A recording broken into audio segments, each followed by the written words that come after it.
Welcome back to the bottom line. I'm your host, Ryan Hepin, and we are joined today by Mr. Thomas Moreno, someone that I've gotten to know for quite some time now, who I look up to in the sense of managing business, being a parent, and being a husband. So, we're going to talk about the struggles of balancing that all of that together, and I want to really dig into what solutions Thomas has in mind. So, Thomas, it's such a pleasure to have you with us. Thank you for being here and shedding some light on this topic. Thanks for having me. Solutions on balancing, like I was saying in the previous segment, is making the solution of are you a business owner that's a dad, or you're a dad or a parent as a business owner, you have to figure out the balance of that situation. What I mean by that is like I said, setting priorities, expectations, making time for your family that's actually your time for your family, and making business time for business time.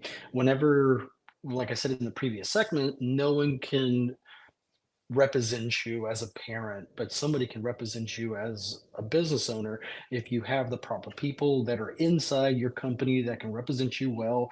That is so much of a better chance than saying, "Hey, Ryan's going to show up for the family meeting, or Ryan's going to videotape your ballet recital because I can't make it." You have to The solutions are very simple: set expectations, figure out the balance, and draw that hard line. That was gold. You said something in there that I don't think I'm ever going to forget. You can't have someone represent you as a parent, but you can have someone represent you in your business. I find that to be that's almost like a mic drop moment right there because that sums it up.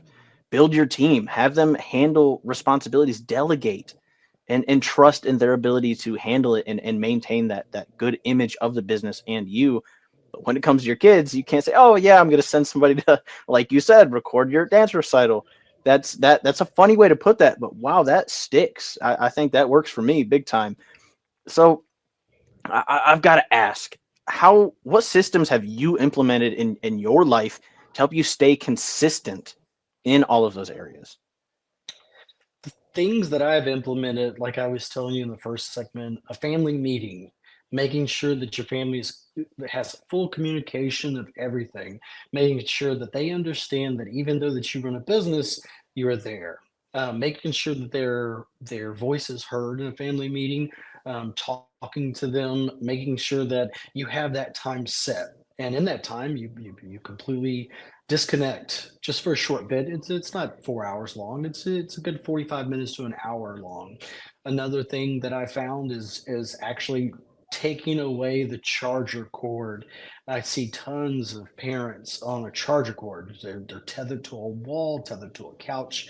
If you put your phone on a dock, you put your phone on loud, you connect your Apple phone to a TV, and you can see who's calling. Text messages, if the text message isn't important, then it can be answered after they go to bed. They're not staying up until midnight. They're not staying up waiting for you to answer text messages. You can answer them after they go to bed. Phone calls, you again back to that tier list. You look up at the TV, you see the number, is that a customer? Make the priority. And so setting up the boundary of this is family time. This is the time that I have to do this. It's not, you're not obligated to do it, but you just want to make sure that if you have that set in stone, then your family will never remember you making your first, you know, 300th Google review. They will never remember you making your first $200,000. They will remember family meetings for the rest of their lives. Maybe they'll implement it in their family, but you have to have these hit points that are standard. And once they're standard in a child's life, they'll always remember you and have you in that point.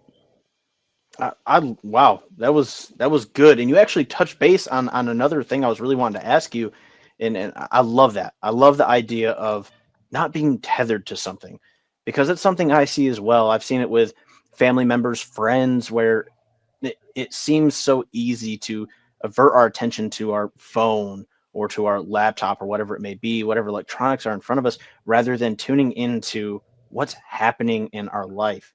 And I think there's a bit of a plague in society going on right now, and that is there's more attention to our phones or our devices than to our children or our spouse. It's easy to get caught in that dopamine trap of watching shorts and different videos. Even it's not even just business that can be a problem there, but now because you find a way to navigate this without making crazy adjustments for family. I'm curious, do you involve your family in business in any kind of way so that they feel connected to what you do, or at least know what it is you do? Well, the actual implementation of family into business, I do set again expectations of how our business my business is ran towards my children. Now, granted, my wife understands the numbers of the business, but does she understand the full aspect of everything? No. Um, Once my kids get older, they kind of understand a little bit more. Right now, they understand that dad goes to work early in the morning time and he comes back at a certain time, and sometimes he has to leave. And if you have so much time for them, it's easy for them to say, I know my dad goes to work at this time, I know he comes back from work at this time, I know sometimes he has to leave, hence the name all the time. And so whenever you have that boundary and you have that expectation, you pretty much can only implement so much on how much older they are. Granted, my 5-year-old can understand that, hey, sometimes dad has to leave at 10 o'clock at night and then come back covered full of mud. But a 13-year-old understands. She understands what it takes to run a customer service business, more of a that kind of time frame or that point of a business owner. That makes a lot of sense. Like you said, as they grow up, as they evolve, they're going to be further and further exposed into the understanding of what it is you do, why it is you do it.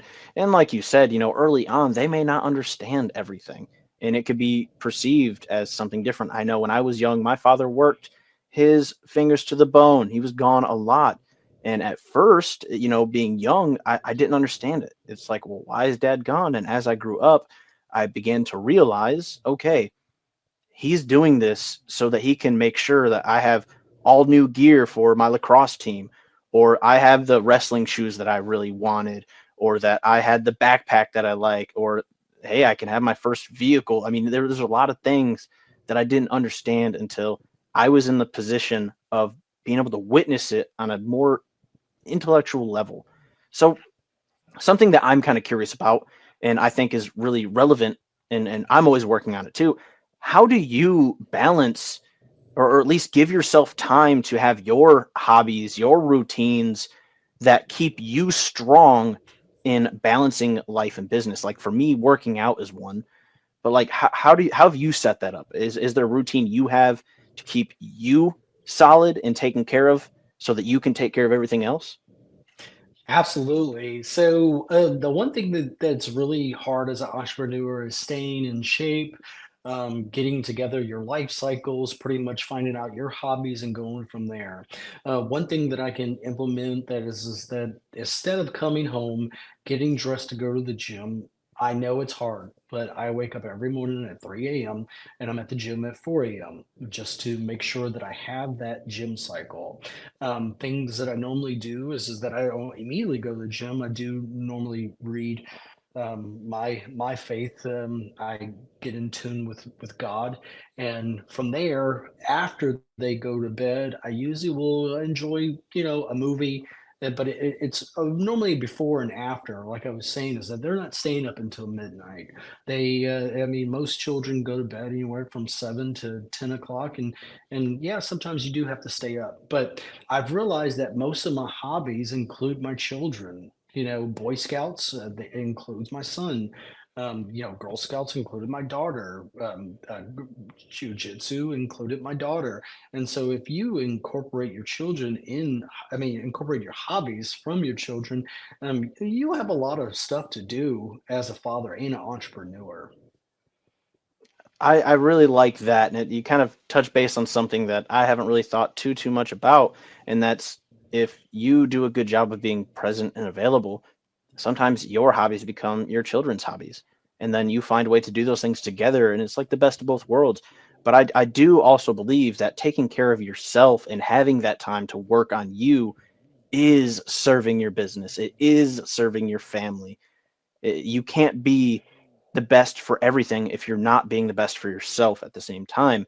And when I say this, I'm echoing this to myself. I get caught into that rhythm where I will I'll avoid a workout, or I won't do this thing for me that I need, whether it be quiet time and reading and studying, or going to the gym, or maybe it's, it could be 100 different things. But I find that if I'm working hard on me, I can be the best for my business and for them.